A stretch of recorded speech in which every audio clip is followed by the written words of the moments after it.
Ok, pessoal, até agora nós fizemos uma revisão de conceitos básicos sobre patentes. Nós vimos o que é patente, o que é patenteável, o que não é patenteável, como é um documento de patente, como eu defino o escopo de proteção de uma patente e como é o processo de patenteamento.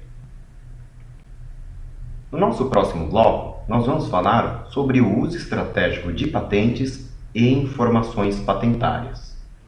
Se eu tivesse que resumir em um slide 80% ou mais das situações que nós usamos patentes e informações contidas em patentes e negócios, esse um slide seria esse que vocês estão vendo na frente de vocês.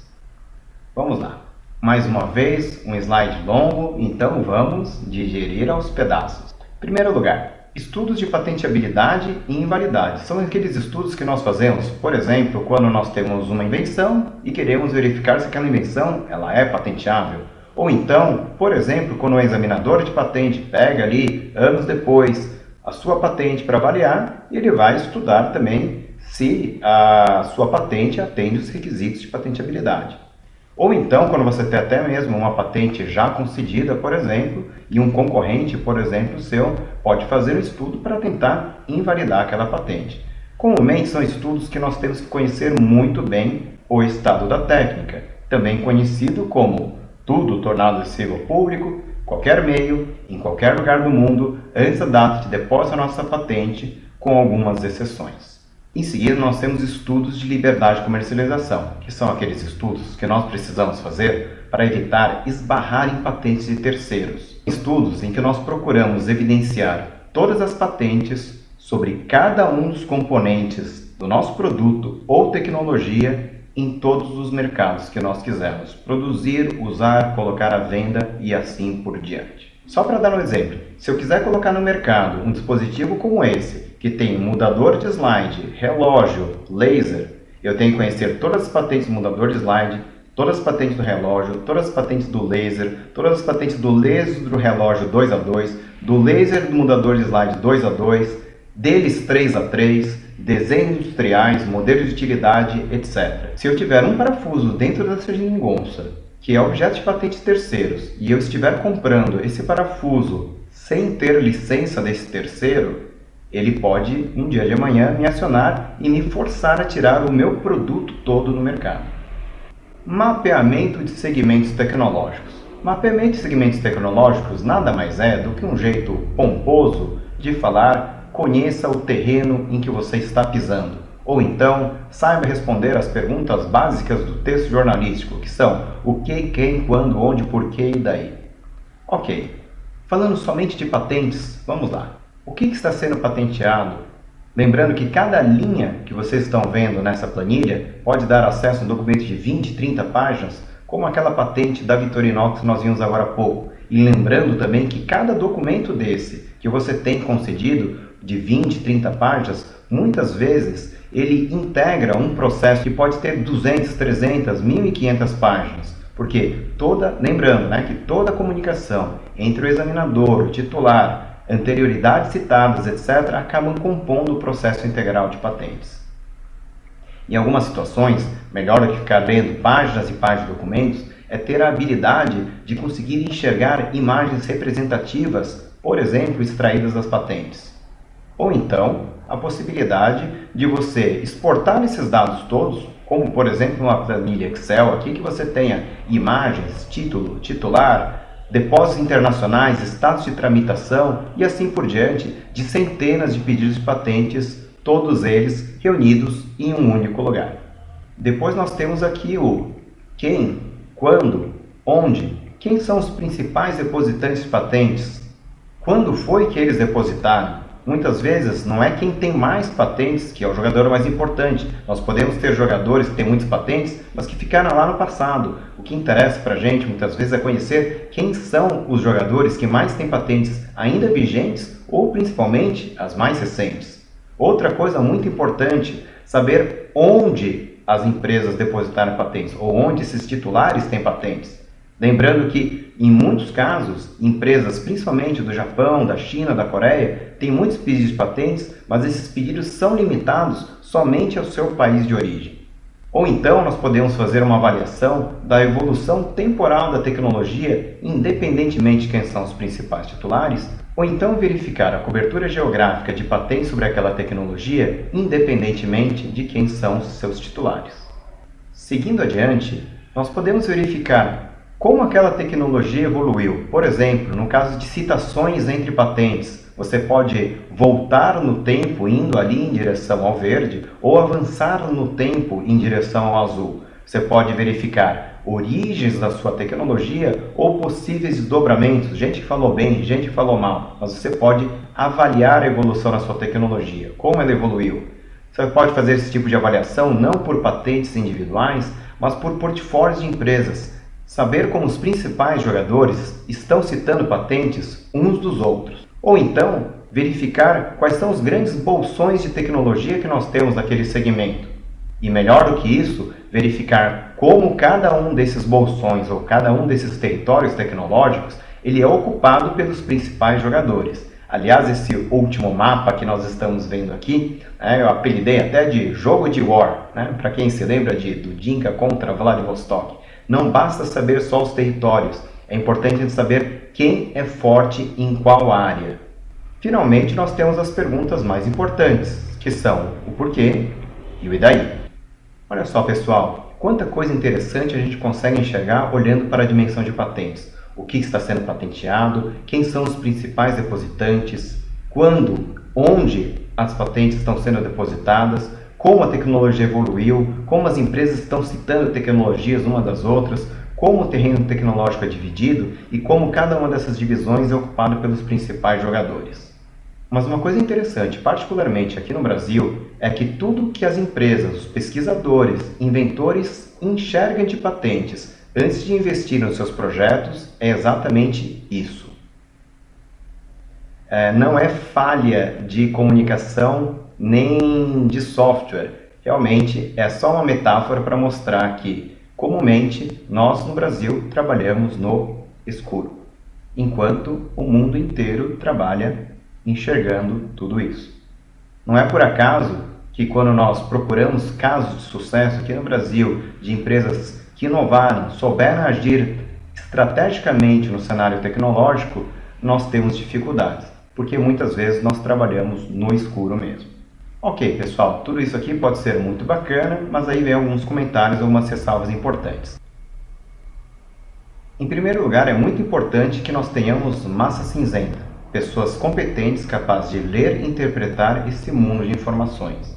Em segundo lugar, é importante nós reconhecermos que, embora patentes sejam componentes muito importantes para o mapeamento de segmentos tecnológicos, patentes sozinhas não servem para nos dar uma ideia sobre o todo. Para nós termos uma ideia sobre o todo, é importante nós enxergarmos muito mais dimensões, como, por exemplo, literatura técnico-científica, dados de mercado, saber quem são e que pensam os experts, conhecer leis, regulamentações, acesso a materiais, canais de distribuição, recursos financeiros, necessidade de certificação e assim por diante. Quem teve a oportunidade de fazer um curso de administração, um MBA, uma especialização, alguma coisa assim, deve ter lido alguns autores aí bastante famosos que falam assim: nós vivemos na era do conhecimento em que o capital intelectual é o maior bem que as empresas possuem. Mas aí quando você vai ler o livro desses camaradas, você procura quantos capítulos nós temos sobre patentes. É um dos principais ferramentas de apropriação de capital intelectual, 0. Quantos parágrafos nós temos? 0. Se a palavra patente for citada meia dúzia de vezes no livro todo, nós temos que ficar até satisfeitos. Então essa é uma coisa muito importante, pessoal. É que, embora se fale muito de propriedade intelectual, embora se fale muito de gestão do conhecimento, ainda é muito pouco que se fala sobre patentes e de como nós podemos colocar patentes no dia a dia das nossas empresas. Vamos lá, próximo item, invenção estratégica. Invenção estratégica nada mais é do que um jeito pomposo de falar uma coisa que é muito óbvia, mas que infelizmente a gente faz muito pouco no nosso dia a dia, que resumidamente é o seguinte: antes de sair inventando, conheça o que já existe, as barreiras de entrada e o mercado. E aí o que você faz? Você inventa aquilo que ainda não existe, aquilo que as barreiras de entrada te permitem entrar no mercado e que você tem um mercado que vale a pena ser explorado. que é muito comum acontecer é que as pessoas primeiro inventam, saem criando as coisas para depois ver se aquilo é novo, se aquilo tem atividade ativa ou se aquilo não esbarra em patentes de terceiros. Uma coisa muito comum que as empresas fazem hoje em dia, faz assim, né? Vamos fazer um exercício de criatividade, vai todo mundo para o Hotel Fazenda, fica lá internado no final de semana, chamam daqueles palestrantes lá que são motivadores, todo mundo assiste a palestra, nós somos um time bom agora, legal, domingo à tarde a gente vai fazer um brainstorming para criar novas coisas na nossa área aqui, beleza. Aí vai, todo mundo cria, dá uma ideia disso, uma ideia daquilo, 10 invenções surgem, o pessoal volta todo cheio de moral, fala, cara, nós somos os caras porque nós criamos aqui um monte de coisa legal. Aí bacana, aí volta na segunda-feira, coloca lá na mão ali do especialista em patentes, às vezes até um especialista externo, fala, cara, agora nós queremos patentear isso daqui, ver como que a gente pode patentear, né? E aí que vai se ver o seguinte, ó, invenção número 1 já existia na China, no Japão, na Europa, a 2, a 3 já ganhou prêmio internacional aqui, lá, acolá, e aí você fala, as invenções são todas muito boas, mas outros já inventaram antes. E o que de novo realmente vocês inventaram? Depois então de passar um fim de semana com brainstorming disso, daquilo, é que as pessoas falam, talvez não tenhamos inventado nada de novo. Só que aí já é tarde, né, pessoal? Aí todo mundo já voltou e aquilo que era para ser positivo acaba se tornando uma coisa negativa. Então, uma coisa meio óbvia. Antes de sair inventando, conheça o que já existe. Não que todo mundo tenha que conhecer tudo, mas pelo menos tem algumas pessoas dentro do time de vocês, nesse exercício de criatividade, que tenham pelo menos feito a lição de casa e estudado um pouquinho sobre criações anteriores, criações de terceiros. Assim, ainda durante o exercício de brainstorming, e até como um catalisador dos eventos de brainstorming, nós podemos usar invenções de terceiros para aguçar a nossa criatividade também.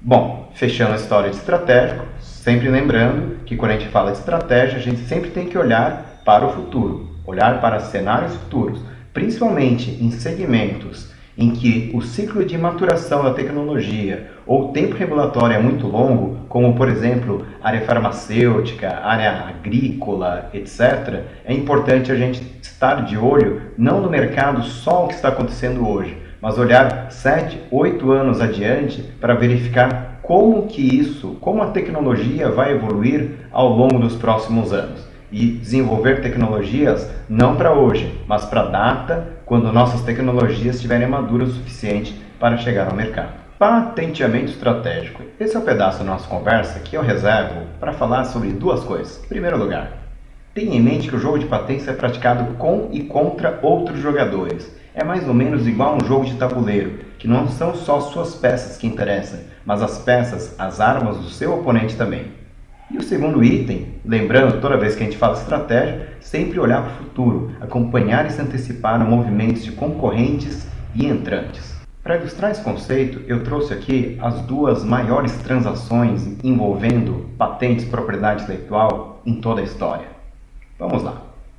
Se vocês estiverem lembrados, lá para os idos de 2011, mais ou menos, quando meio do ano, tinha uma empresa canadense chamada Nortel que tinha ido à falência. E o que sobrou na Nortel, na verdade, foi um espólio de patentes. Eles tinham lá um grande número de patentes, deixa eu ver se até está aqui escrito, tinha lá 6.000 famílias de patentes que eles tinham no espólio de patentes dela. Quando chegou o comecinho do ano, o Google deu um lance naquele espólio de patentes da Nortel, um lance bilionário, indicando que o Google, uma empresa que até então era tipicamente uma empresa de software, estava querendo ganhar dentes na área de hardware também. Aí o que acontece? Quando chegou na data do leilão, a Apple, Microsoft, Sony, uma série de outras empresas montaram um consórcio, o Google ficou de fora e elas foram lá e arremataram lá os 6.000 famílias de patentes na Nortel. Foi uma transação multibilionária, 4,5 bilhões de dólares. E aí sai uma notícia como essa que vocês estão vendo aqui, né? Apple e Microsoft batem o Google pelas patentes da Nortel. Ali, data, 1º de julho de 2011.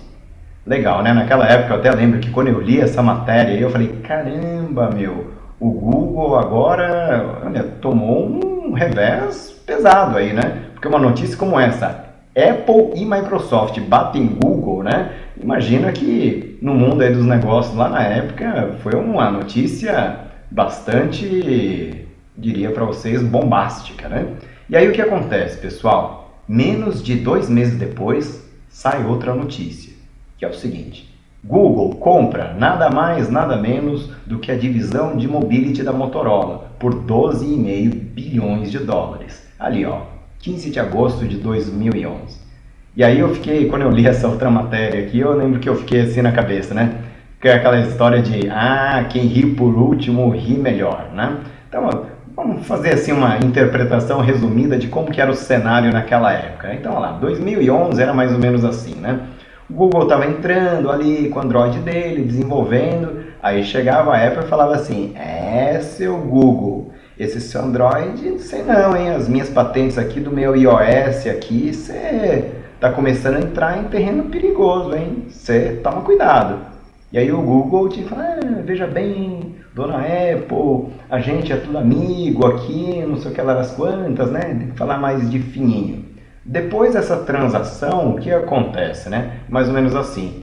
A dona Apple chega lá pro Google e fala, seu Google, esse seu Android aí tá começando a me incomodar agora, hein? Sei não, as minhas patentes do iOS, né? E agora o Google, ele já pode falar mais grosso. Dona Apple? E esse seu iPhone aí, que tá infringindo minhas patentes aqui, que eu comprei da Motorola? Né? Então aquela história, né, de jogo de cachorro grande, né? Uma coisa interessante, né, pessoal, que vocês já devem ter percebido é que cachorro grande não briga com cachorro grande, né? Olha, feio, rosna, tal, mas eles são cachorros, eles não são burros, né? Eles não vão brigar entre si. Cachorro grande gosta mesmo é de dar pau em cachorro pequeno.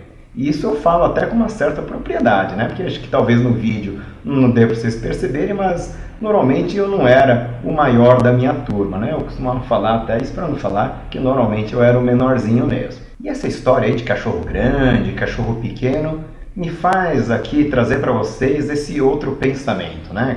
Até um pouco de filosofia oriental, que diz assim, né? Em jogo de cachorro grande, não seja cachorro pequeno, seja pulga e carrapato. Como assim ser a pulga e carrapato em jogo de cachorro grande? Pessoal, como vocês devem ter percebido, essa história de patentear, depositar uma boa patente, fazer busca de interioridades exaustivas, fazer depósito em múltiplos países e principalmente litigar não é jogo de cachorro pequeno. Para isso você precisa ter uma certa pegada. E é aí que muitos amigos meus vêm lá e perguntam, né? Poxa, esse negócio de patente aí para Petrobras, para Embraer, para grandes empresas, para Google, tal, tudo bem, até estou entendendo como funciona, né? Agora eu sou aqui um pesquisador independente, eu estou aqui numa universidade aqui no interior de não sei onde, e como é que eu posso jogar esse jogo de patente? Então, essa história aí da pulga de carrapato é mais ou menos assim. Começa a fazer projeto, aliás, primeiro passo, dá uma olhada no portfólio de patentes de empresas com quem você queira fazer negócio. Tá? Então, como funciona? Vamos lá. Faz um levantamento lá de patentes. Aí você vai lá, encontra um monte de patentes.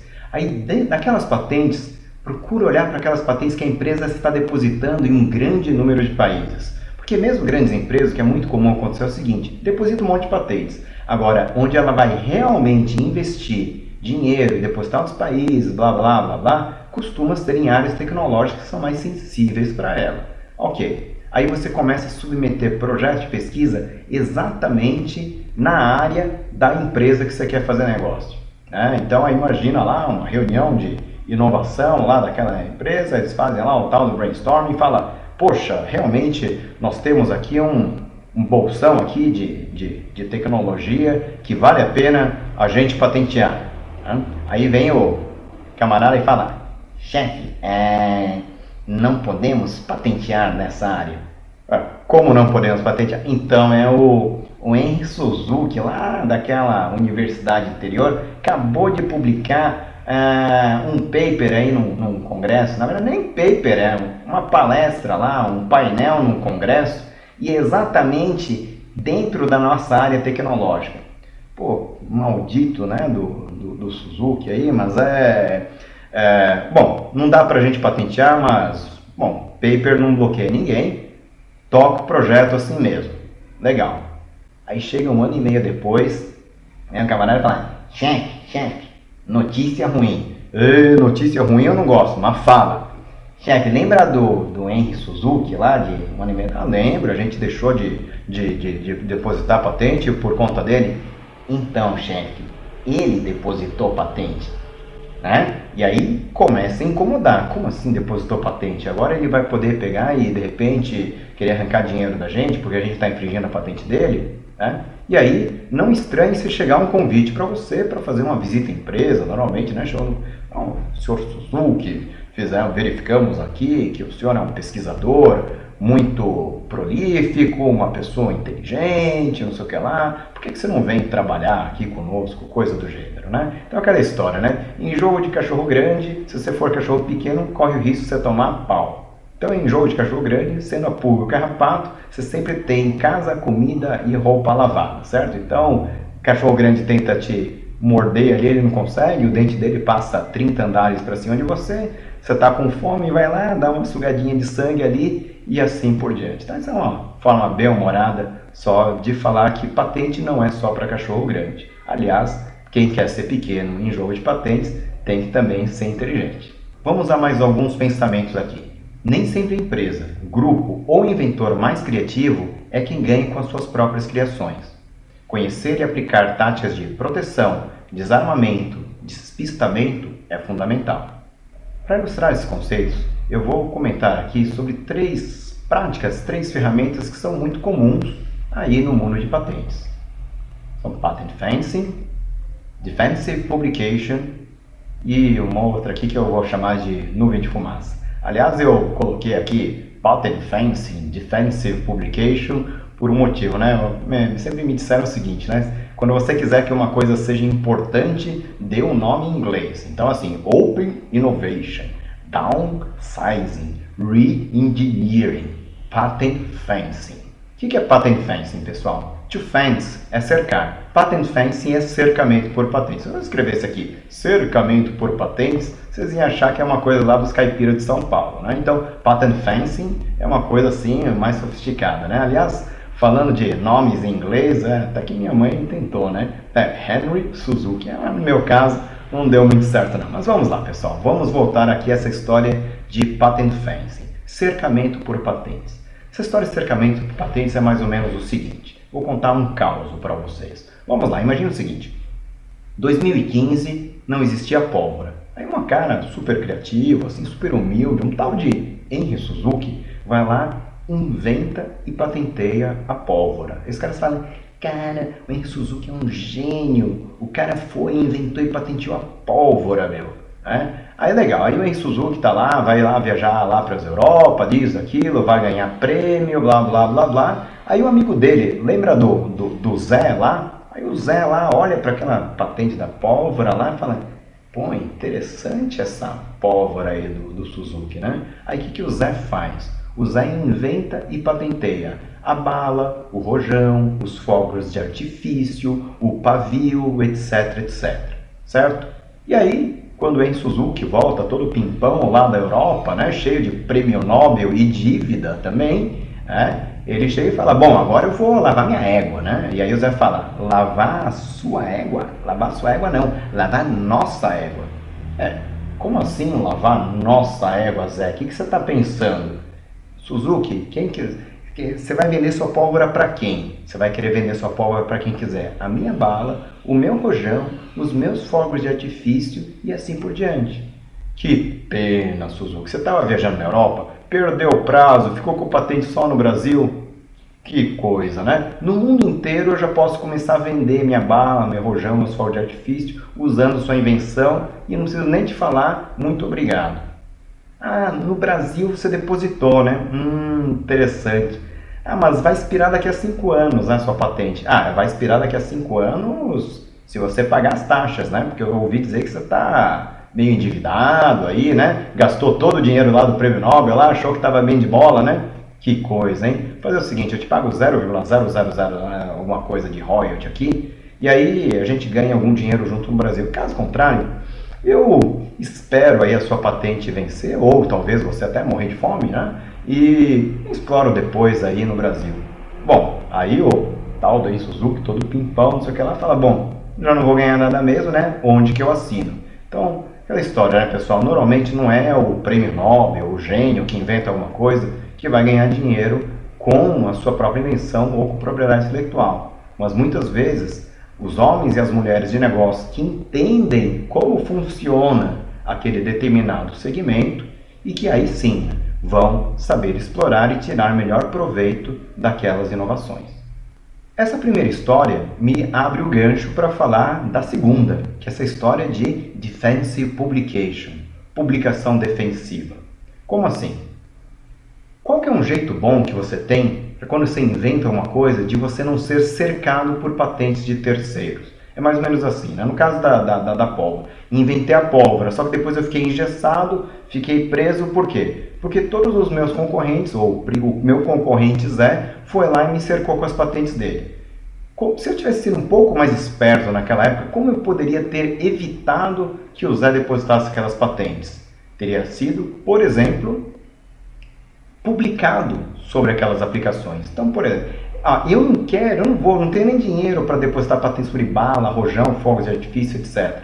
Não precisa depositar patente, mas dá um jeito de publicar. Então, publica, porque se você publicar, você estraga o terreno. É mais ou menos aquela estratégia do moleque que quer jogar bola e falar, eu não vou jogar com a camisa 10, né? Fura a bola. Então ninguém joga aqui, não vou jogar na linha, fura a bola, ninguém joga. Em outras palavras, já que eu não vou me refestelar aí com essa história de patentes, ninguém também vai tirar proveito. Então eu vou lá estragar, né? Eu vou jogar sal para ninguém poder plantar aqui onde eu não vou plantar também minha hortinha, né? Mais ou menos assim que funciona o negócio. Então o que acontece?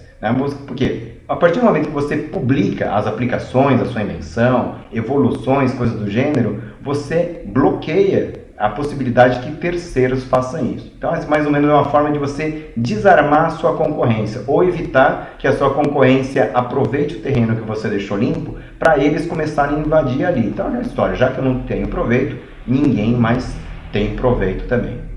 E nesse mundo de publicações defensivas, é importante até comentar, né, que esses requisitos de o que é tornado acessível ao público no Brasil, nos Estados Unidos, na Europa, não necessariamente tem o mesmo nível de requisito.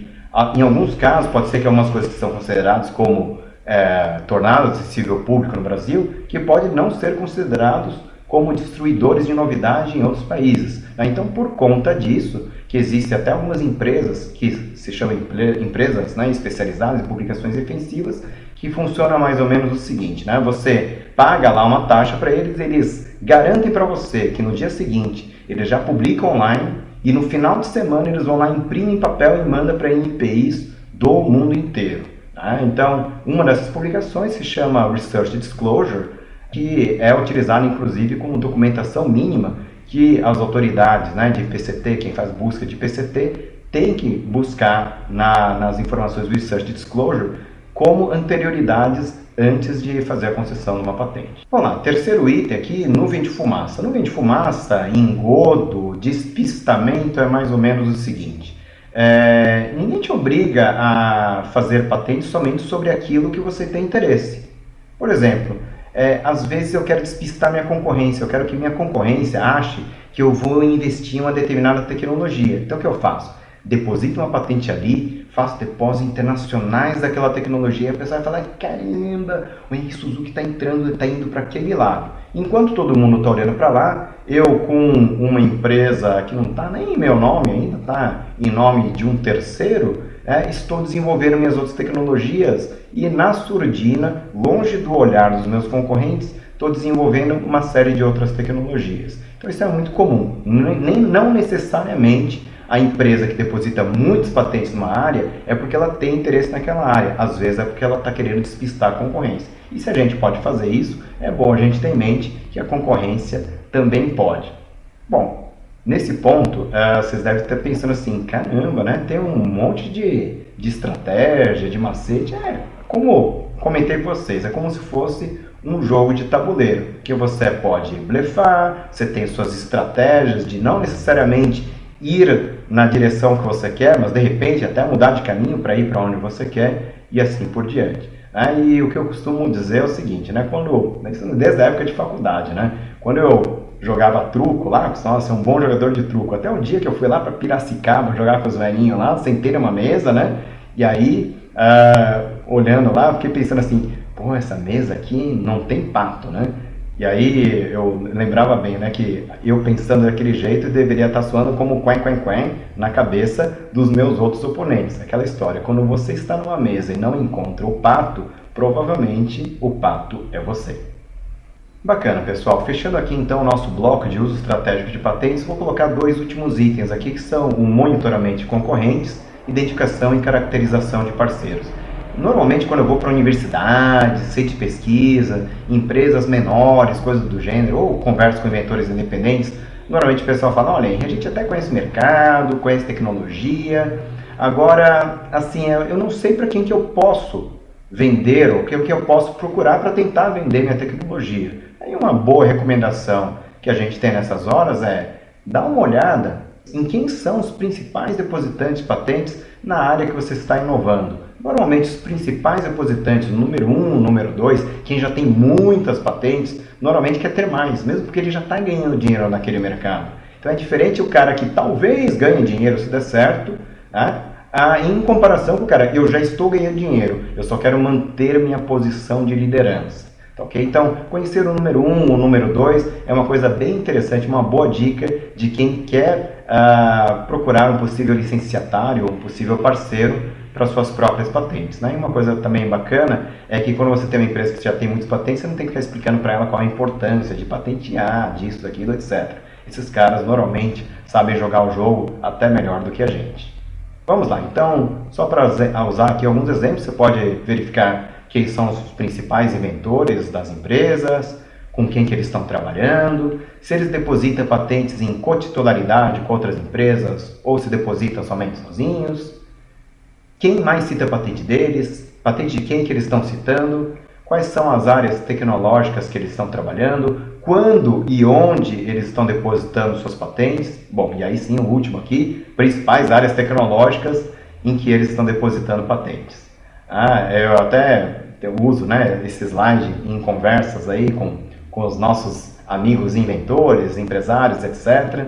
Que falam assim, pô, mas eu não conheço ninguém na empresa XYZ lá para poder abordar o cara, né? Fala, como não? Dá uma olhada, vê quem é o principal inventor lá da empresa. Porque normalmente o principal inventor da empresa, ele tem uma formação técnica, ele é um cara que conhece da tecnologia, mesmo porque ele é inventor naquela área.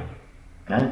E aí, mas eu não tenho e-mail dele. Vai para LinkedIn, descobre lá, o senhor José Jonas, blá, blá, blá, blá, ele é diretor ou, sei lá, gerente da área de X da empresa, né? E aí, normalmente você pode usar aquela abordagem, né?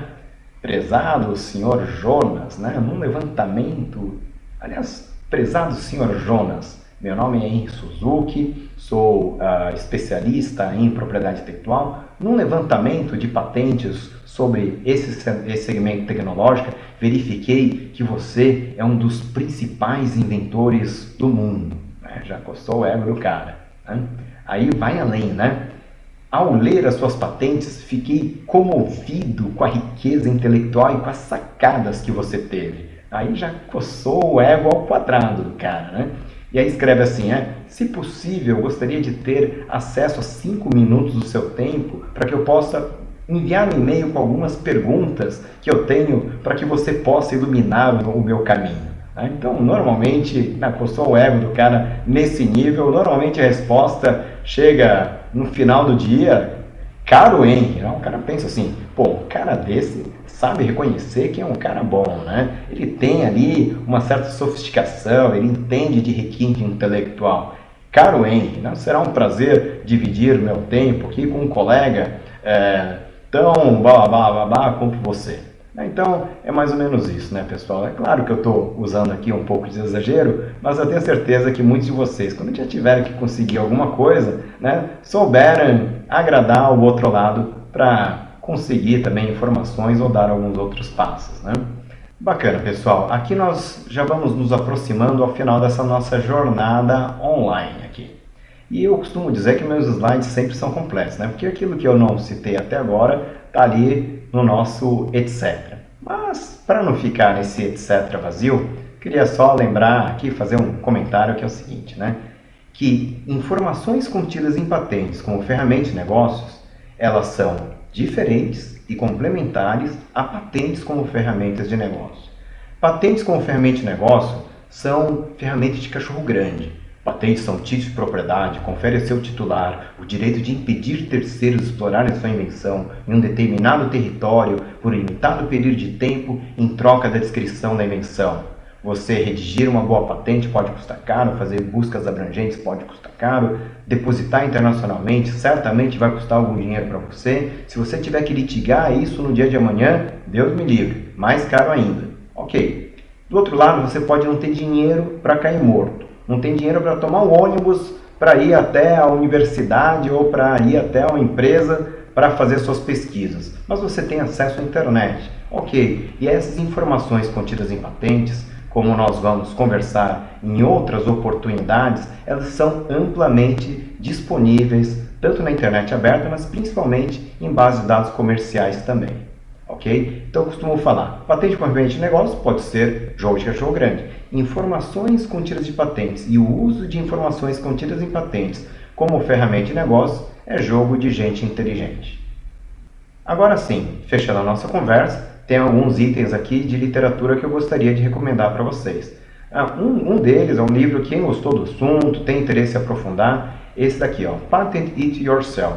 É o best-seller mundial de livros para inventores independentes. Ele é escrito por um autor americano chamado David Pressman e é um livro muito bacana mesmo, pessoal. É um livro que o Pressman ele divide alguns conhecimentos muito importantes e de forma muito fácil, uma linguagem muito acessível para quem tem interesse em se aprofundar sobre o tema de patentes e trabalhar por conta própria, inclusive, nesse mundo de patentes.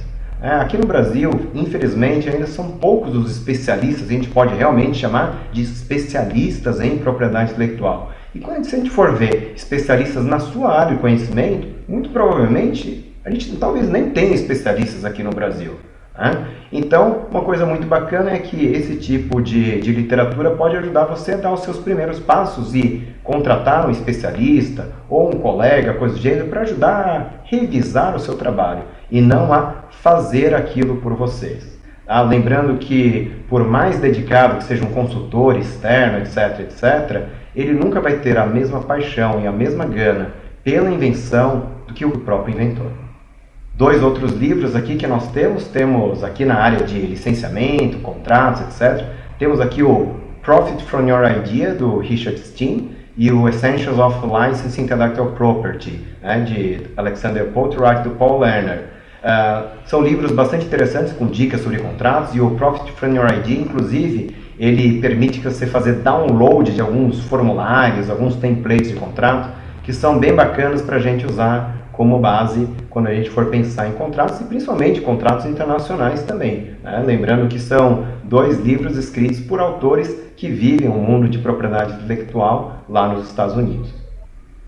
Bom, finalmente nós temos dois livros aqui do meu xará menos famoso, o tal de Henry Chesbrough, que são o Open Innovation e o Open Business Models. São dois livros muito interessantes para quem tiver interesse em se aprofundar um pouco mais nessa história de estratégia corporativa em propriedade intelectual. Tem uma série de exemplos de empresas na área de eletrônica, software, química, produtos de consumo. Realmente são leituras que valem a pena, são recomendáveis para todo mundo que tiver interesse não só em propriedade intelectual, mas em uma série de assuntos ligados aí à inovação. É isso aí, pessoal. Chegamos agora naquele nosso último slide de agradecimentos e eu realmente agradeço vocês que chegaram até aqui comigo. Eu sei que não é fácil essa história de ficar acompanhando o curso online. Espero que vocês tenham gostado do conteúdo. Fico à disposição também, se alguém tiver alguma dúvida, principalmente alguma sugestão de melhoria para próximas edições, fica aí os meus dados de contato. Obrigado uma vez mais, boa tarde e até uma próxima.